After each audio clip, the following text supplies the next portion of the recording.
Hey, welcome to Roleplay Cafe. It's Dale here. I thought I'd get on and speak a little bit on 1D through 4D role playing. Okay, it's new to me. Uh, I guess it's been going around a little bit. The definitions of the styles of play, and from the D aspect of it, the depth of play, dimensions of play that are exhibited by tables, role playing tables. Uh, Now, this is prompted by some discussion and videos of those in the aptly named RPG Techniques Consortium, which spun off of other YouTube videos and personalities, as it were, that have been discussing it and trying to quantify it, and that can be useful, to when we witness more of a definitive shift in, or at least a recognition of various play styles and the games that are out that support and propagate those role-playing styles of play, then I suppose it would be necessary to quantify them. That being said, you don't want to get into deep that monster can easily rear its head, that for those to use those definitions in a very strict, all-encompassing answer and guidelines for the only way of play. Of course, I mean, we can only, as human beings, extrapolate from what we witness at tables and what strikes us as earmarks or common behavior types or engagement levels at a table, and then lump them in wholesale to a category like D1 or D2 or D3 or D4. It seems to me, even though I'm quite literally this morning, I got a chance to listen to a couple of videos, and I'm only a couple of videos in, but I wanted to put this up to start a little bit of conversation with those who would like to converse about it, as well as make Jason aware of the topic, if he so finds a desire to engage himself. So we've got this definition of play styles from the more casual beer and pretzel 1D to where it's been stated, according to the determining factors of what 1D is, whether or not it's wholly agreed upon or not, are exclusive to that. You have a degree of play where you've got a lot of people that are pretty much witnessing what the GM is telling them in story and engaging via rolling dice and giving commands. So it's on that tier of depth. This very much, to me, first blush, might be very friendly to just casual players with stage fright, or players that don't really, more the wallflower players, as Jason might say. Which I concur with, some that may be easily just looking at their phone and tell me when I'm up next or what have you, right? Not very proactive. So in general, 1D, and then 2D play would then be more progressive as far as player activity, um, in their involvement in play, to where they are probably asking questions, speaking more to a degree in character, as maybe to the side, maybe making some stereotypical character-esque or character, quotes, still probably interweaving more of the pop culture references or whatnot that but nevertheless, not to get, because I'm still grasping with the definitions of of these. Uh, Progressing on to 3D play, which is um, more, I've been told, legitimized as actual role play, to where, uh, believe it or not, I suppose it's been stated offhandedly that people only engage a character in uh, the GM engaged narratively, and in respect to that, with very little meta conversation about the game, if any. To me, that seems a little bit of a stretch that could be attained. I mean, you might have to use techniques, as it were, uh, to cover up mechanical speak with cues in the dialogue or descriptors or whatnot as you play. Um, but then we reach the 4D play, which seems to be the tilting point at some point, as far as, like, I guess, a question about how much jurisdiction the player has, uh, narratively speaking, and also brings up a question about to whether you're playing to find out or you're playing for the sake of story. And this could be somewhat possibly akin to how um, we've directed or built Dark Age of Man,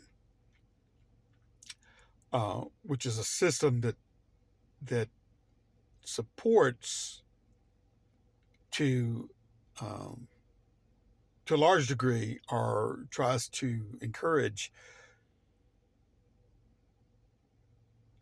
character player participation in character, uh, as character. It would seem from what I've heard so far that the definition of 4D play uh, lends itself to expediency by allowing the players to fill in the gap somewhat narratively. Now, I've referenced this before, especially when we speak of Dark Age of Man, which specifically in those videos that I referenced about the player narrating within arm's length. Not doing anything to break or overstep of the presenter, aka GM, or overstepping the agency, your jurisdiction of your agency into other characters'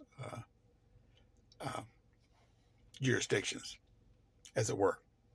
Yeah, it's a dance. You have to be careful not to step on each other's toes, and but you're allowed some leniency of expression to what may be possibly potentially obvious to the character as you play. Like, if you're in a broom closet, reaching over to grab a broom, I mean, the presenter may, though you search for one, you can't find one.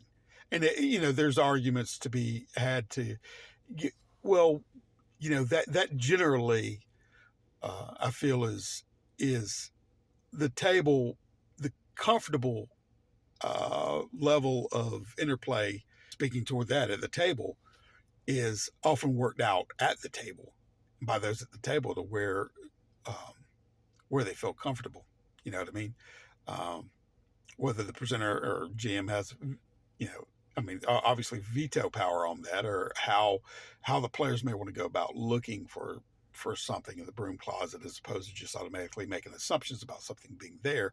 Yet, I think in most part, whenever it can be the situation can be resolved if there's a broom or not in either instance, and to my mind, rather fluidly without uh, maybe the expectation of the player looking or reaching to grab the broom and then finding that there is not one there with the veto of the presenter is just as legitimate because it's such a surprise that occur. Okay, it's not there. Dang, I thought there would be a broom. Okay, so um, that's there. That's there in the game. Um, we've also spoken about the players not inventing things to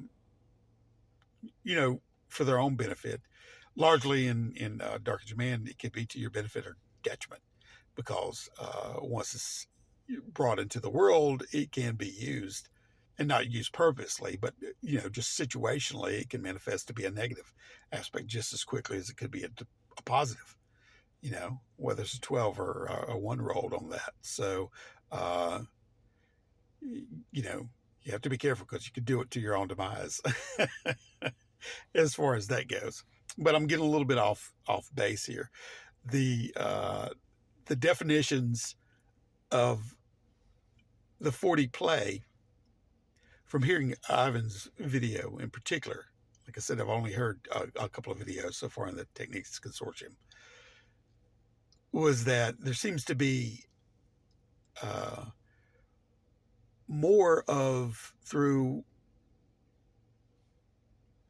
play and viewing of APs and possibly the discussions and definitions of it, it seems to be more with potentially a little bit of writer's room aspect to it, to where the player's ability to narrate, potentially maybe from more so of a third person view, is done in a way that I might submit to be more disingenuous, as it seems more contrived to me. To do it for effect, to have the drama for effect, in an after effect, like, well, this is cool if we can do this. And while you do get the player and the GM working together in tandem and utilizing each other's resources and surprising each other by, oh, I wouldn't have thought of that. This is good. We should go with that. It's, to me, for all intent and purposes, would not be playing in character as character, but for the sake of character, more so from the player's position. So it's facilitating the player an allotment of narrative capability to at least lend toward the overall story effect as collaborative. What I should say in Dark Age of Man, for me specifically, there was an instance when Ivan ran his group in the last game, to where Eloy had spoke about something that he said that whenever the situation developed in the game where he just basically threw caution to the wind, though he admitted that, as human being life, he had the occasion, he said, to jump from one building to the other, but he knew his capabilities and he could measure it intuitively about his potential for success in doing that. So he felt very confident and he did it. Okay, we all have that. Yet he said that what he did not experience in those sessions progressively. So, toward the end of it was, as Jim stated, liberation. And I think very astutely from what Ella was saying, in the fact that you do it without being mindful of the fact that you need to stop and then look at things mechanically and then readjust you just go from the character's position and mindset in the moment that he or she is in. And then you respond naturally to the moments. You've got an innate feeling inside of you and the character from the character's position that, ooh, I can make that jump, or ooh, I really shouldn't, or arranged from the point of view of the character to approach a situation or to respond to a situation based on the situation of what's occurring, not from this mechanical capability. It removes more of the immediacy and a lot of these are my words. I'm trying to recollect exactly what it transpired in their conversation. But this is what I gathered from it. That, like as Jim said, it liberates you to just respond in that. So the immediacy is palpable. You can feel it. And that made me smile when I heard that, because we made a minimalist game to keep your eye off that mechanical ball, more from the perspective of their character. Which, according to what I've heard so far about 4D play, that isn't taken into account, not to that depth. It's more, the more I learn about it, it may change, it may not. It may more solidify this view. But it doesn't seem to be an awareness so far in the development of 1D through 4D understanding of how to the writer's room for the sake of story, third person, more leaning toward Avatar-esque play. While you switch back and forth, you may jump in there for a little bit. What would I do? Playing as my character, I jump out, building the drama of maybe, more explosive, dynamic excitement at the table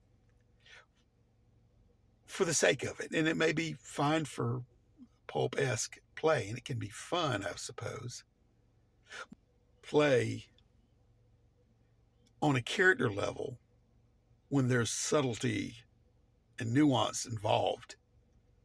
The drama isn't for the sake of drama, but rather there's instances where Sam was running us in Dark Age Man, and was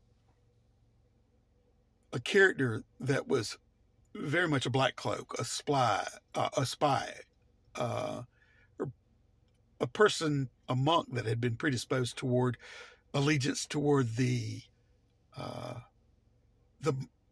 right. But from the onset, my character was of the mindset to reinitiate and remove Aethelwald as Boethius's worldview, Falcone and Falcone's mindset back into place to set things right, as it were. Now, Sam did not know this. And as we played, there were moments where things would happen that would be quite surprising to Sam. So not only shown, not told the motives of, but shown. And things come to light in a way that is more from a standpoint of life, where potentially they can change their worldview, which is not easy to do. Or maybe they hold on to it for better or for worse, for their own detriment or not. But obviously, those things that come to light during play and the realization of character as you play, and they are afforded the opportunity to be challenged by circumstances and situations that crop up in that character's lives, and how they contend with things and how they interact with their fellows and the world about them, of experiencing character as character. A more nuanced, satisfying way than doing things for the sake of the overall story. Because ultimately, if you have or dwarf or whatever they may be playing, there has to be some relatability to their, and a reason to delve in deeper into what makes characters in the world tick, and the tough decisions that your characters have to make, and that can't be made, or at least not as satisfactorily to me, they can't be made from a position of so for a more, I would submit, for a more fuller delve and dive into character itself, we have to be honest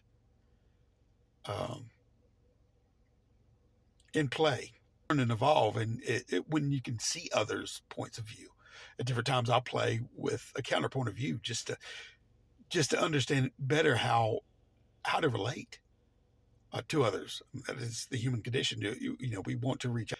And I think anything that is not expressed an upper tier level of character role play,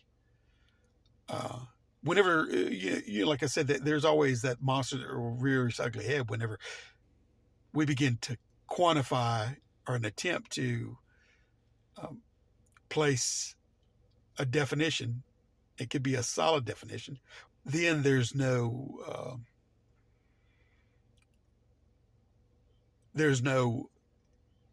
awareness of the fact that it isn't just that definition. It's like the starting foundational point of the definition that's made from it, but it doesn't really encourage, I would think, and ingenuity, as it were. I'm grasping for the word right now, but it's definitely the attempt to define might be skewed and akin to being more of a,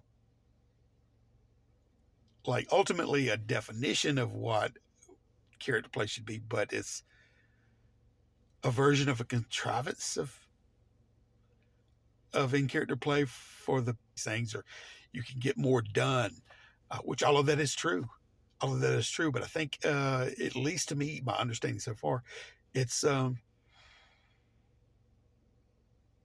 it limits itself, if that is the definition. It could be going through a process of trying to get, of ultimately how in character play can be achieved, on what level it can be achieved, and the reasons ultimately that I believe myself, and I'm speaking from my bias and preference, that you would want to enjoy, nutritionally so, because a lot delve into in character play. There needs to be some nutrients there and reasons, and that has to go to more of a human character development and dealing with things from that perspective. So I would like to see more of what games could supply that, model becoming more of where we need to be. That's just me. Anyway, these are all just more of a stream of thought randomly after I watched Ivan's video. And I will put this up And Yeah. I'll get back to making that game. All right. Take care, all.